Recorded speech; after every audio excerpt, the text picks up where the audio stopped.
Hello and welcome to Preemie Chats, everyone. Thank you for joining us. Preemie Chats is a place for parents and healthcare professionals to gather, share stories, and learn from each other. I'm Jenna Morton. I'm one of three co-hosts for Preemie Chats, this weekly series that we present. I'm a career broadcast journalist and the mom to preemie twins who were born at 32 weeks and are now 11 years old.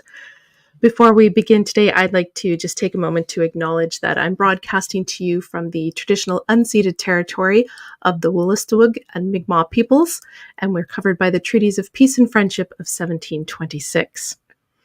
Preemie Chats is a creation of the Canadian Premature Babies Foundation, also known as CPBF. You can see our website there on your screen, canadianpreemies.org.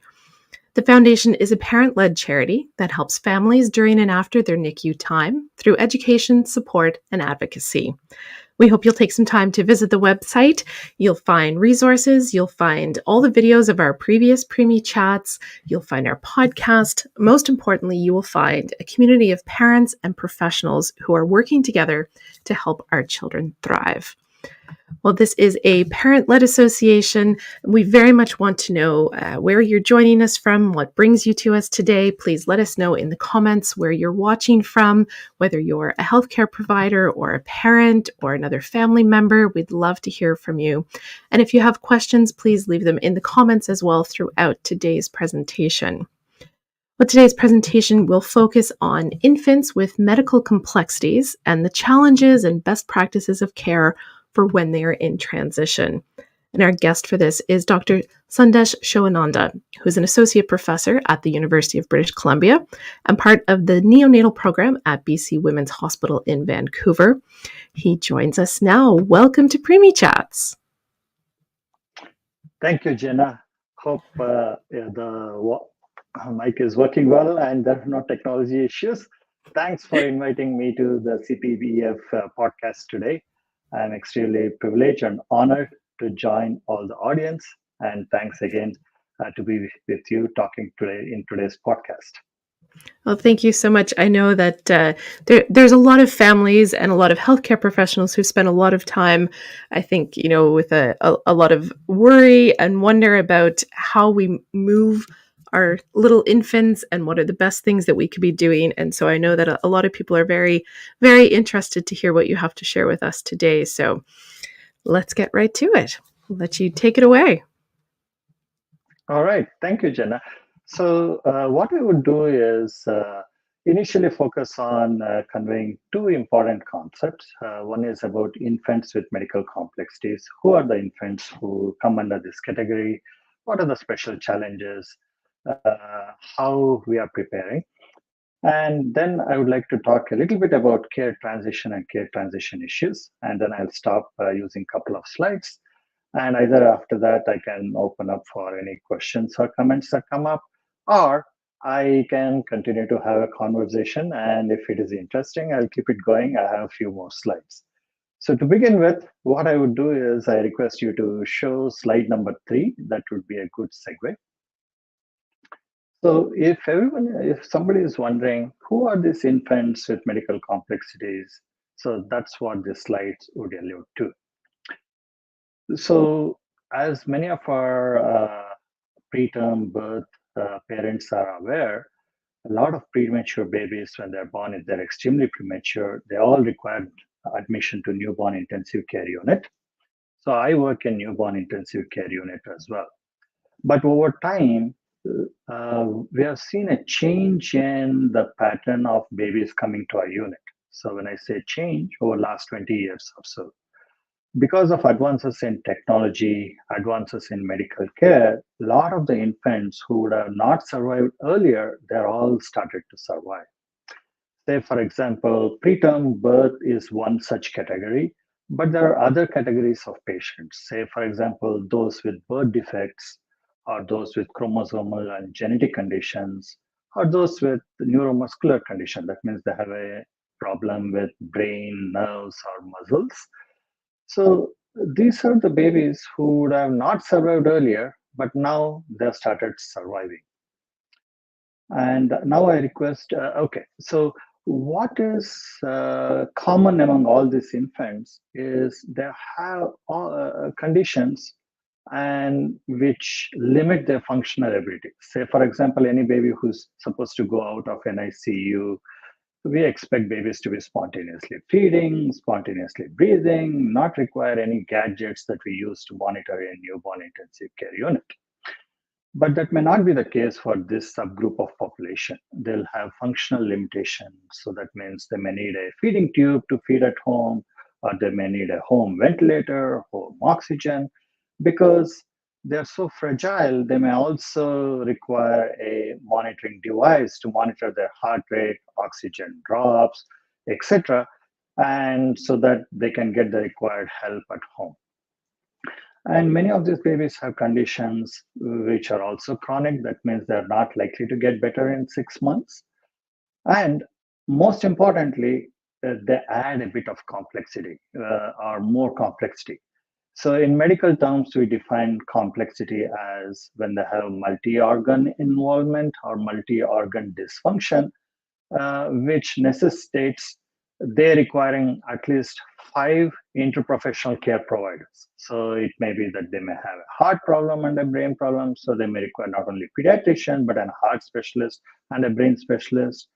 And because they are limited, they may also require extra support from allied professionals like physiotherapists, dietitians, occupational therapists, etc. at home.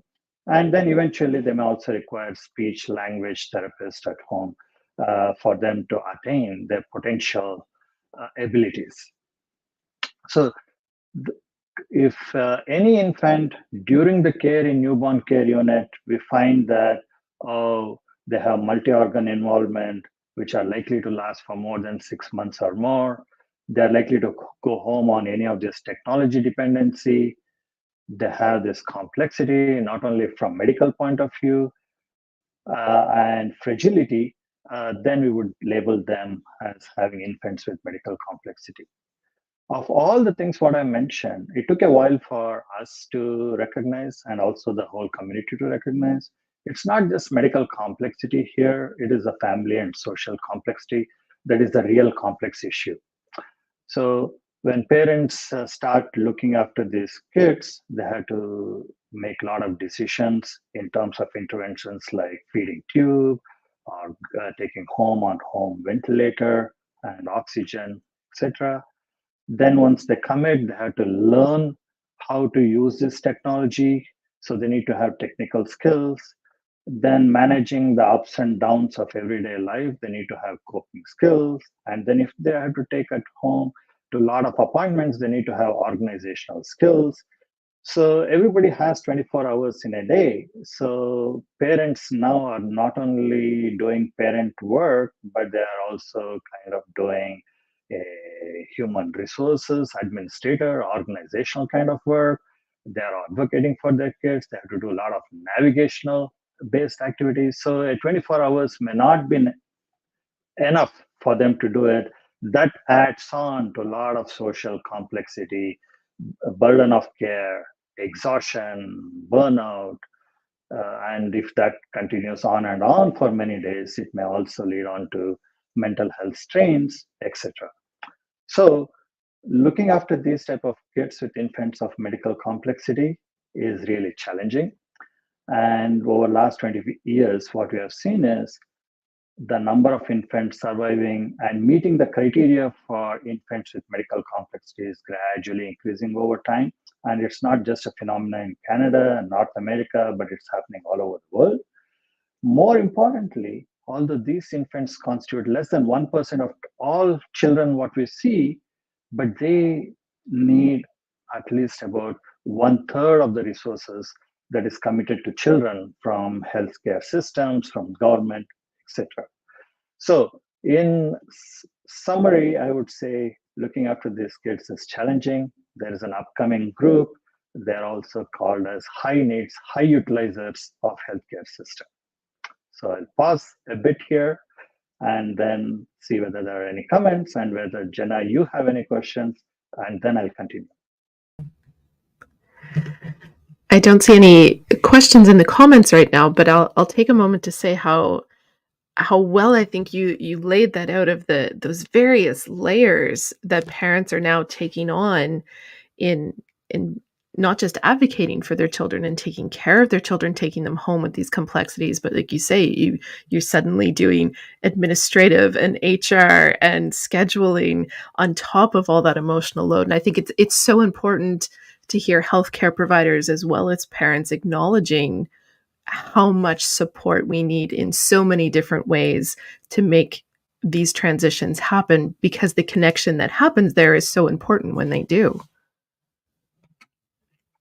Yeah, Jenna, you got it. So it's really not medical complexity. So we are trying to see how we can move away from the word medical, but it's much more, in a broader sense, much more complex than medical. So there will be geographic complexity, social complexity, family health complexity. It's really very complex. Mm.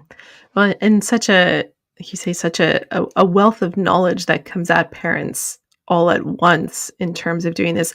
A lot of parents are facing this while they're becoming parents for the first time as well, and the whole world of your life is turned upside down anyway. And then to add on having to suddenly become medically literate on top of it is a big challenge. So it's wonderful to hear from doctors like you as to what are we doing to help everyone who's facing this situation. Yeah. So thank you, Jenna. So that brings us to the next aspect, which I would like to focus on. So if you don't mind moving on to slide number 4, yeah, thank you so much. So here is a unique situation which we face. This is a condition which pretty much in first couple of weeks during an ICU stay, we would be able to come up. Yes, the trajectory of this infant looks like maybe it's coursing towards with infant with a medical complexity. What is very challenging is sometimes we have an underlying diagnosis as to why there may be a birth defect or there is a functional problem, or why there may be a problem in this infant. So we may have to start off with a lot of investigations. So even despite doing all the investigations, we may not be able to find out the underlying reason why a particular infant is unable to feed, unable to breathe, why uh, getting into sleep and waking up is challenging.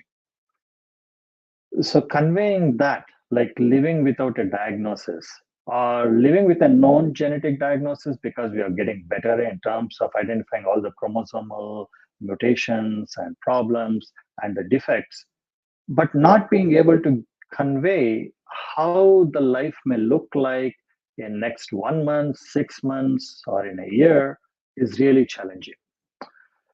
So with that, if we cannot clearly lay out a course, then we cannot be certain in terms of what kind of supports we need to put, what kind of eventual potential a particular infant may achieve. And then we are in the dilemma as well. So for this situation, we borrowed a lot of expertise from, say, for example, Rare Diseases Foundation. So one of my colleague in BC Children's and Women's Hospital is Dr. Patel, and his group brought out this booklet, uh, which really helped us to focus on. In NICU, traditionally we've been focusing on curing all the illness and sending babies home, but now this allowed us to understand the importance of rehabilitation lens. That means many of these infants are improving. We are providing a lot of curative based treatments. But if there is sometimes those curative treatments may be available, or we do not know when they may help, and there is normal growth of any infant that's happening. So that allows us to uh, have hope. But concurrently, we start thinking about staying in the hospital and providing all the care and all the technology may not be the right thing for brain development attainment of milestones, social interactions, and etc. So that's why in BC Women's Hospital NICU, we have a separate geographical area called Complex Care Pod, where we look after these infants' families, and there is dedicated care provided by neonatal team members, where they would take a lot of time and energy and effort to understand how an infant is, how parents are, and then cater specific learning strategies for families and strategies to establish support in the community. So a lot of those supports which are being delivered in NICU, we hope families can learn, and by providing support in the community, we would be able to transition them successfully to community. And then if a baby is dependent on feeding tube or a ventilator, it may be temporary, but having transitioning home allows family to take their kids to all the community places and enjoy the life, and also kids to start interacting and learn social skills and all. So eventually, so we are optimizing every single aspect from medical care, social care, and what infants can learn at home with the community services, and putting them on the right track towards recovery. So transitioning from the hospital care to home or community for the first time is extremely challenging, and that is called care transition. So that's the concept which I want to convey. So Jenna, so I again would pause here and see whether we have any questions or comments. I don't see any questions at the moment, but I'm wondering, is this something that is happening around the world and across the country, or is it something that's still very unique to what you're doing in BC? Yeah, it's a very important question. So recognition that infants with medical complexity are increasing, that recognition is there everywhere.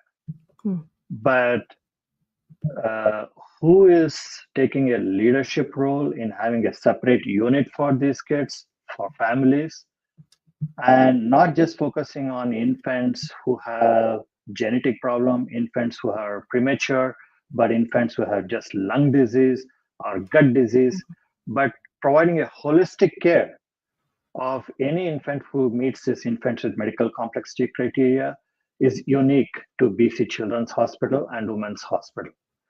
So we are pioneers in that. So this program has been in place from 2013 here, and in 2000 till from 2013 to 2016, the first 4 years. So these babies were looked after in unit wherever there was place available for them. And then it was not a dedicated team, but team who was providing care in NICU. They pitched in once in a while, almost like a consultation model. What the hospital realized is by doing this one-off ad hoc care for these babies wouldn't cut it. These babies continue to stay in the hospital for a long time. There'll be a lot of issues related to babies, but the real difference will be made when we have a dedicated team looking after not only infant but the family as a whole, and focusing on not on infant outcomes but the whole family outcomes would make a difference. So that's why in 2017, when we moved to the new hospital, there was a separate geographic area, a commitment towards having a separate neonatal team members looking after these babies, and then developing a specialized team whose only goals is transitioning these infants and families successfully to the community. So that's quite unique. But a lot of other units have a varied other similar approach, but they may not have a separate geographic area or a separate team, but they pull in their existing resources to do their best in looking after these patients.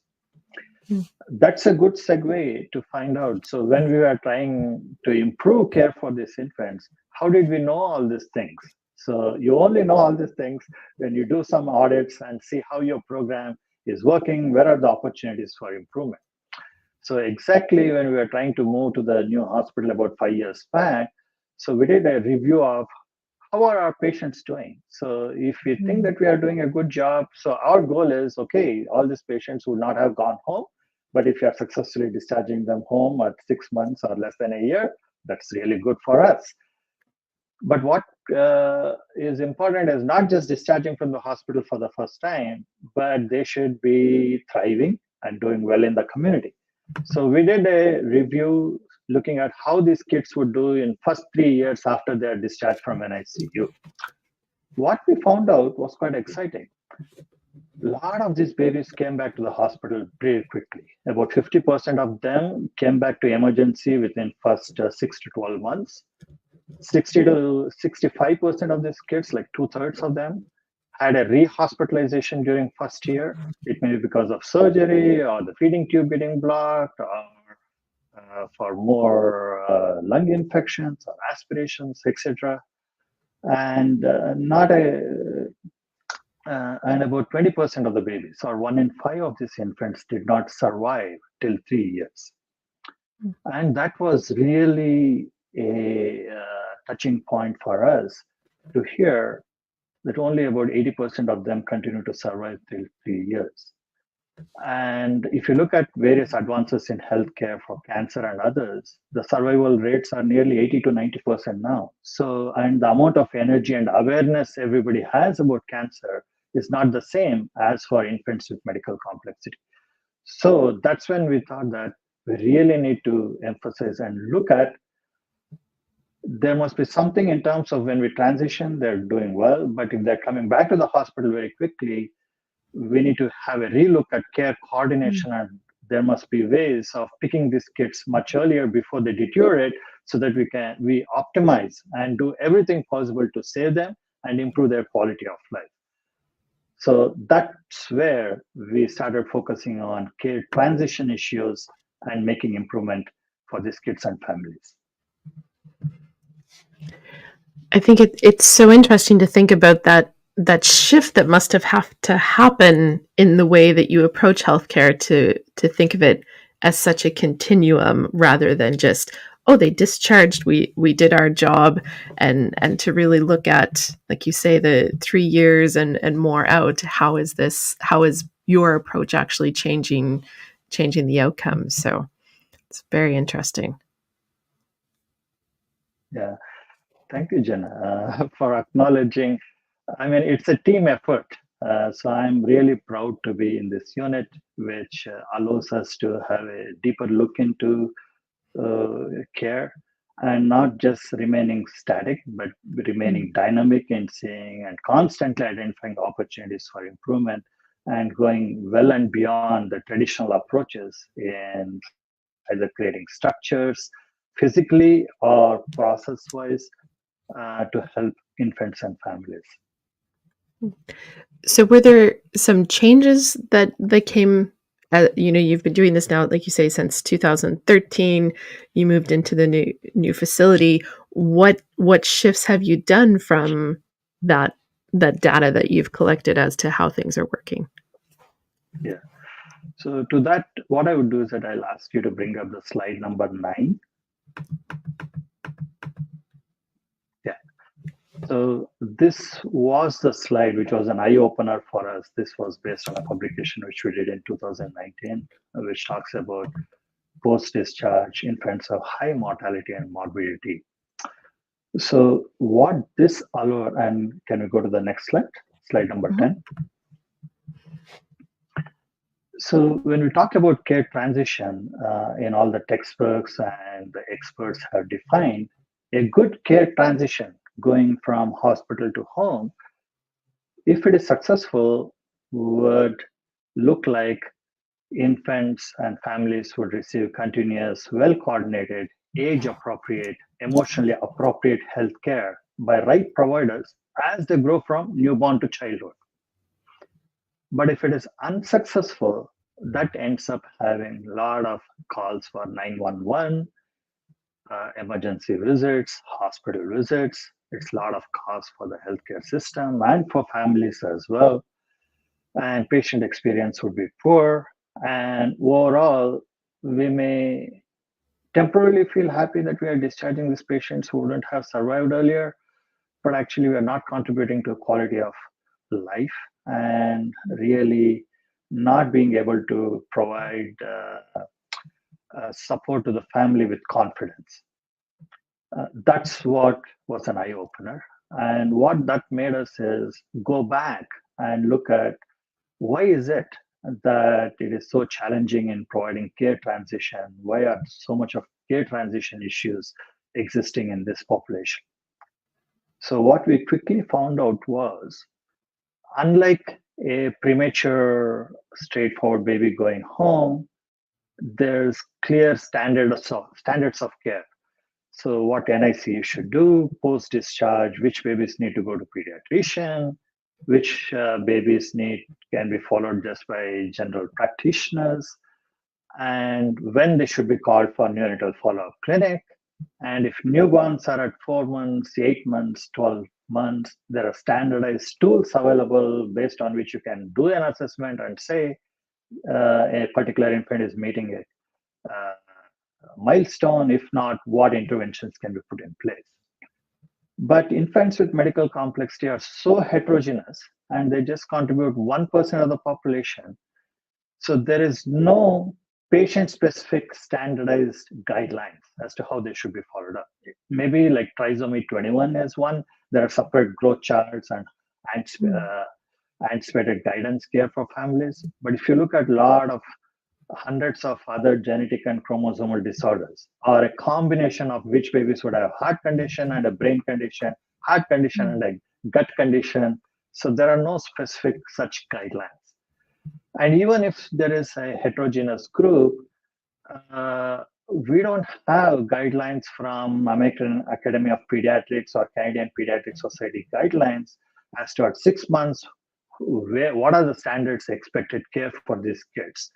And what is the role of family practitioner? What will be the role of general pediatricians? It's not mentioned.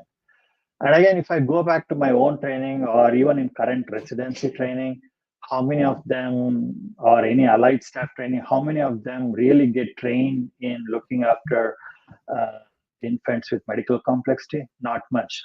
There is no such curriculum that exists. So this is really an upcoming area which needs to work on. And for the system to catch up and put things in place, it would take a long time. But we can't just allow the systems to kick in, because for 20 years it has taken, but still the awareness is gradually coming up, but no system changes have happened.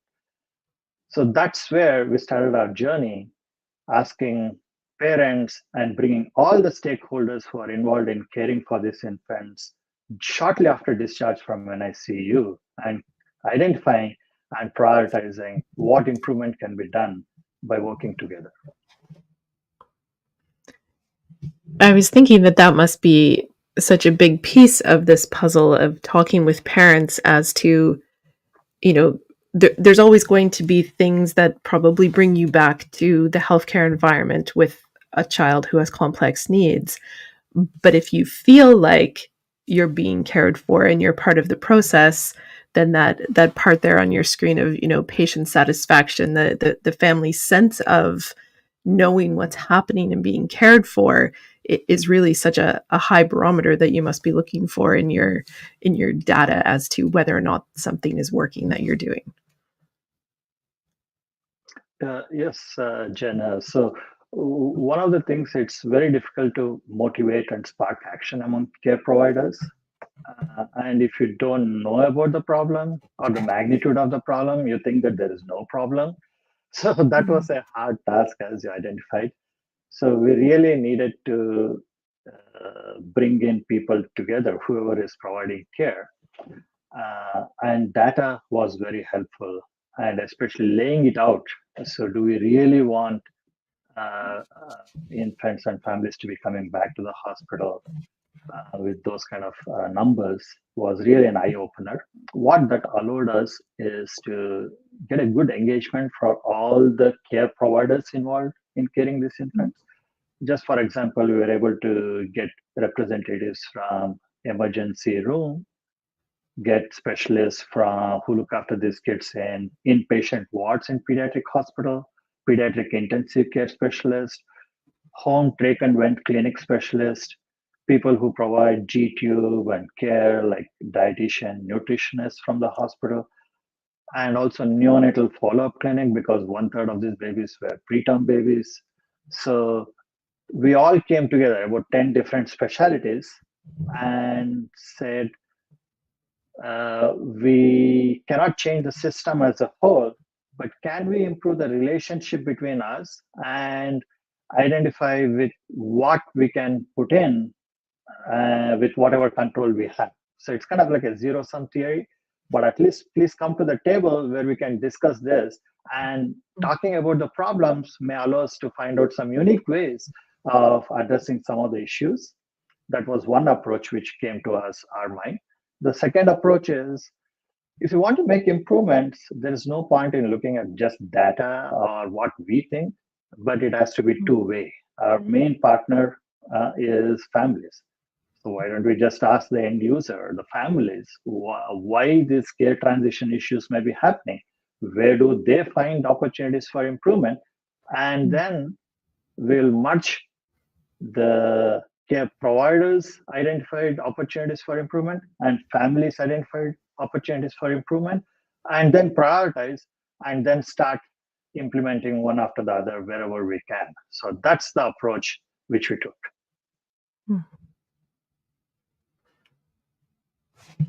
It's just absolutely fascinating to think of how much has changed and how much is likely still to change as you continue down this path of approach to care. Yeah. Thank you, Jenna. It gets more interesting now, the next couple of slides which I show now. So if you don't mind going to slide number 12. So I can talk a lot about how we brought providers together, what are the challenges, but that would not be of that much interest. But what is more interesting is what we learned from speaking with families. So we have in our hospital called patient engagement office or a patient engagement and experience office, and they're always helpful. They have a registry of the ex-alumni parents and parents who would like to contribute for improvement. So we were very lucky and fortunate to identify about 6 parent families and who were willing to join us to just facilitate a patient journey mapping. So what happens during the immediate period after you went home? And that would allow us to identify what are the issues faced by families. The second is to bring either the same families or another set of families for a focus group, where that focus group composition was half of them were families, half of them were care providers from all the 10 subspecialties. And we had identified a group of, trigger questions. So we just place those questions and allow parents to speak and care providers to speak. We just facilitate it. That process is called deliberative dialogues, or bringing all the stakeholders and allow them to speak and see what comes out of that. So the whole idea is create a shared understanding between providers and families. And then once that has happened, use the rest of the time to identify areas for improvement. And once we identify the areas of improvement, prioritize which one of them are low effort, high impact ones. So then we can create a recommendation from the hospital to start implementing them. So that's the process which we took. So the first step, as you can see here, I do not know whether it is clear, but I hope it would be. At least I'll try to use the mouse, and then if it is not, but I like which part of the slide you would like to focus. So the first thing which parents said that pre-discharge, we were like a cocoon. So we were in a protected environment where everything happened. It looks everything was stable. The moment they left, they had mixed feelings. They were feeling like butterfly coming out. So in a way, there is more freedom or more control on what they can do. but they also brought them into immediate things about coordination of care. So there were a lot of storytelling fatigue in them, and then knowing new care providers, people coming to their homes and providing them care, or when they were absent, somebody else replacing them, or going to family practitioner, pediatrician, community clinics. They had to tell the same story. And a lot of times they didn't know where and what care facilities they have the access. They suddenly, after a few days or weeks, found out they're not only parents, but they're lead nurse, advocates, HR expert, doing everything by themselves. And they started realizing why there is so much of news about gaps in emergency support systems and navigation of care in our current healthcare system. And they provided some important ways of improving, but most importantly, they brought up an issue. Mental health of parents is the single most important thing which is helpful for them to manage that situation. It's very easy to break down. Just by looking at this picture, you can imagine the kind of complexity and the parenthood, what you had expected, and now what you are getting into. It's completely a different reality. I love this graphic so much. There's so much in it, and it just resonates, I think, with anyone who's gone through an experience like this. And especially what's jumping out to me is that phrase of storytelling fatigue. I think it's definitely a topic that's come up before on Preemie Chats about this idea of, the burden that it takes for a parent to constantly share the information when they feel like they just want to start with what they're there to talk about, not to share the whole thing every time. But when you're dealing with different providers, you end up in that role. So I think it's interesting to see that as part of the drawing as to one of the things that you're trying to help with. Yeah, thank you, Jenna. So this is a good time to move on to the next slide. That's slide number 13. Correct. So we did a focus group. It's a combination of virtual and in person, and asking them specifically if where are the major themes coming up in terms of post discharge or the main issues. So the families identified three main areas which are highlighted in almost kind of under clinical navigation, navigating community services, and third as mental health and wellness issues. So I would like to focus on what they meant by each one of them. Under clinical navigation, families found it extremely challenging to find out what does a physiotherapist do, what does an occupational therapist do, what does various other people coming to their home would do, and also if pediatrician were to make a referral, okay, you need to go to neonatal follow-up clinic or meet a plastic surgeon or ENT surgeon for this, urology for something, nephrology for something else. It was very difficult for them to understand the terms. And then they also found out that most of these appointments were on different days.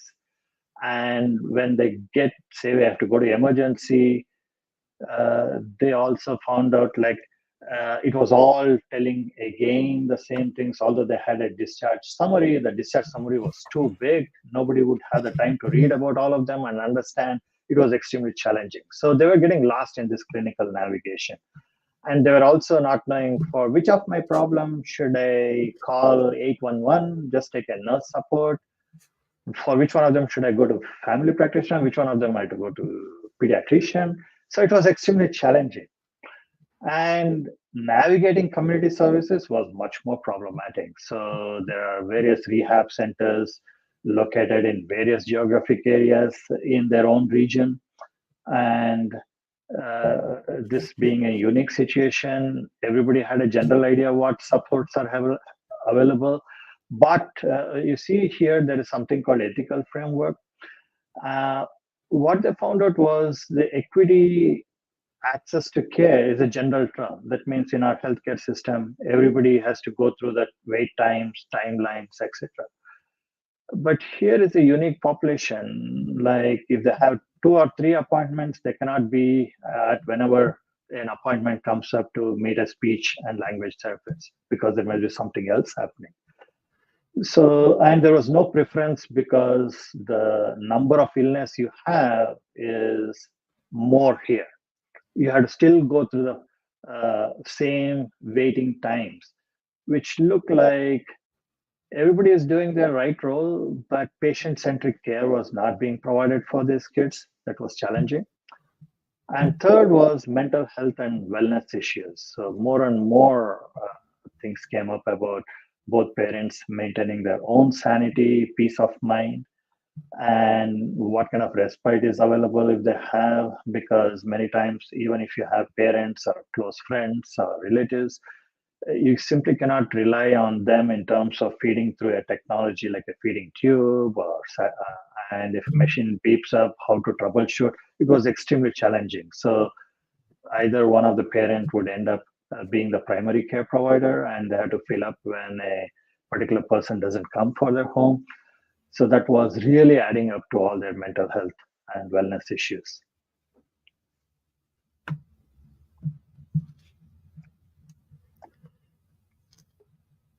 Again, it's just such a wonderful thing to see it so visual, and it really does take it kind of right to that emotional heart of what families are trying to navigate. Yeah. So coming to, doing all these things, if it doesn't end up doing some improvements, then it's of no use, because that's what happens. We just keep listening and then it's nice to present. But we wanted to take a step forward. So what I would like you to is bring up slide number 15. Yeah. So there are a lot of things which we did as care providers. Say, for example, families had very simple ask. At the time of discharge, when you provide the discharge summary, can you provide it in a plain language? And then if you are doing a particular care, can you also add in more videos of how to do it, so that we just use the videos to learn about how to do it? Now it's much more easier with chat gpt and others. It doesn't matter which language you have written, you can change it to various language and you can convert. It's fairly 80-90% accurate, but at that time we had to educate all our providers in converting that into a plain language and giving a summary to families. Second, they said that if you know that it's complex, if you are transitioning from neonates and if there is a pediatric complex care team, why don't you just transition to pediatric complex care team? So what that made us think is that not all kids, pediatric complex care team did not have the bandwidth to take all the neonates. What they said is, yes, we are more than happy to be consulted. And then if it really meets their criteria, they are more than happy to select population to come into their category. So that pipeline was opened up. And although neonatal follow-up clinics said that we don't have much experience in looking after genetic and chromosomal conditions because they all have different kinds of problems, we don't have assessment tools. We did say that even if you provide general information of how they could be followed up in the community, that was helpful. So they came on board to specifically identify particular kids who can go to neonatal follow-up clinic. Because if you once go to the right follow-up clinic, then if there are interventions or access available, the families can avail them. And from neonatal follow-up clinic, then they can go to pediatric developmental clinic. So if some kids needed Botox or other problems for rigidity and spasticity, they could link them up. So in that way, as you can see, there was relationship building up. And we approached the home take and went clinic providers, telling them, if pediatricians, when they're putting so much of hard work in the community, if they really think that a particular kid needs a priority appointment, would you be willing to entertain those type of calls? They said yes.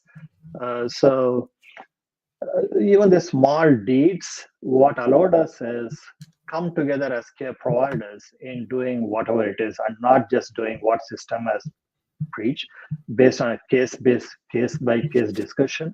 So that was really helpful. So that just improved the relationship between providers, and everybody had the same language and communication tools when they were speaking. A lot of good things came up in terms of what we can do for improving families' mental health. As you can see here, we plotted all those interventions under pick chart, possible, implement, challenge, or so. So on the x-axis, the ones which are low effort, on y-axis, high impact. So the ones in the greens were selected for us to work on it. Say, for example, here, providing an information brochure, we were able to create it. Introducing medical psychology in newborn ICU, our hospital was able to introduce it. And sharing information in community when they go up, even if they don't have extended health, there are always some community providers which would provide these kind of services. They were open to providing one counseling session for families. That was again very helpful. And then next slide, please. And families wanted to have a brochure that would help them understand social, financial, and other supports available in community. So we don't have a brochure, but what we did is that in any of the family meetings, we don't now have any hesitation to talk about what the financial, social, and other needs which may come with a decision of taking home an infant with medical complexity. And what we have heard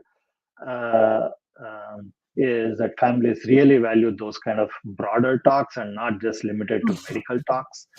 And the directory of parents willing to participate. And again, as I said, that our family experience team is keeping a repository of patients. So if necessary, if there are more improvement initiatives, they are part and parcel of our improvement work.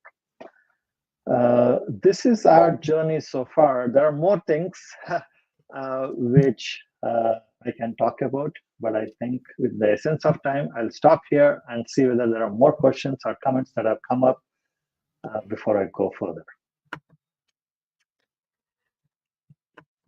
I don't see any other questions for you at this point in the comments, but I know there are a lot of people watching, so I think a lot of people are probably taking notes and just kind of wishing that they had such a range of things available to them as well. I'm wondering if you have a sense of, how a hospital or a parent organization can help create such an environment if they don't already feel like such a thing is in the thought of the people around them. Yes, Jenna, I have a few things. One is my main goal for today's presentation is to create awareness of infants with medical complexity. And second, create awareness of focusing our care not just on infants, but as a family as a whole. And third, how care transition from hospital to community is not a simple a lot of things need to be carefully thought out if we really want to decrease hospital readmissions and have better quality of life for families and infants. And again, we may not be 100% successful. At least having all the right conversation upfront would really help prepare families to deal with the situation. Even in some situations where the outcome may not be good, at least families understanding all the things and understanding they did everything what they could do, and as care providers we did everything what they could be, that would really be helpful in this situation. In terms of what parent advocacy groups can do is continue to articulate for family outcomes and mental health issues, and advocating for mental health support would be very helpful. And third is our hospital is still working on a peer support group. So I know that now a lot of parents resort to social media and social media based support group. That's again, if that's working, that's really good. So do continue to do it. But if you get more suggestions, do not have any hesitancy in bringing it back to medical care providers so that could be added on to the complexity and that could be brought into a logical end. So when we are managing the situations, there are extremely rare situations. No single person would have expertise. So we have had a lot of successes when parents themselves approached a lot of other organizations or other families dealing with the situation. They brought up some suggestion which allowed us to get in touch with another expert elsewhere in the world, and we were able to identify some other innovative therapies, etc. So if so nowadays, as care providers, we are opening up in terms of no suggestions, no matter where it come from. It's really very helpful. We would really have a look at it. The second approach, I would say, is sometimes parents ask for a second opinion from another hospital or another expert. Again, we are open. So once when we feel that we have exhausted our expertise in locally, then we are more than happy, depending on what situation, we always contact other hospital outside. So we understand that different hospitals have different ways of dealing the same problem.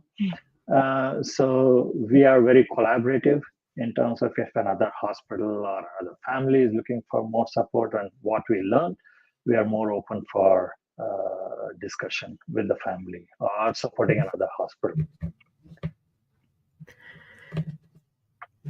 Is there anything that we haven't touched on? I know there's so many things we haven't touched on, but was there anything else that you were hoping to really focus on today that you'd like to finish with?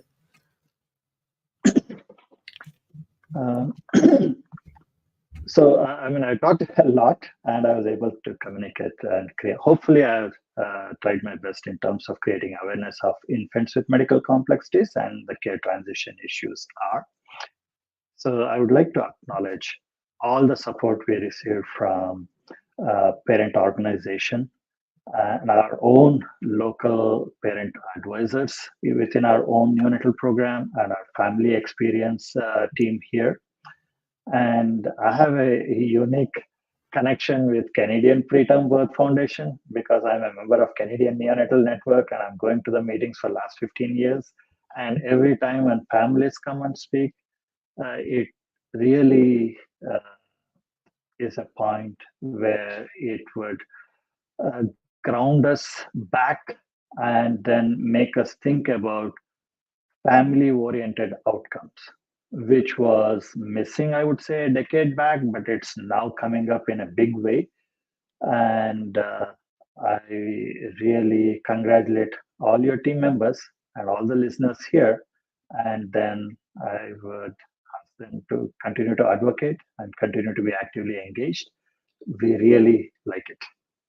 Oh, thank you so much. That's so wonderful to hear not only the impact, but the power that it's having over the years of really kind of coming to the forefront. So thank you so much for taking the time to join me today. Yeah, thank you so much, Jenna. One more thing is that all this knowledge, the experience I'm sharing here, it wouldn't have been possible without support from my own colleagues in the complex care team. So whether it is administrators or physicians or the allied staff or families, I really like to acknowledge all their support in me gaining the experience and able to convey this in today's podcast. Wonderful. Very important. Thank you so much. Thank you. And thank you all for listening and joining us today. I'd also like to take a moment to thank our sponsor for this series, AstraZeneca. A reminder that all of our Preemie Chats discussions, including this one, are up on our website, on our YouTube, and our social channels. So please, if you know someone who you think would benefit from listening or watching this, to share it with them. And of course, Preemie Chats is here every Friday at 1 p.m. Eastern Time. I hope that you'll be able to join next week as well. And until then, take care.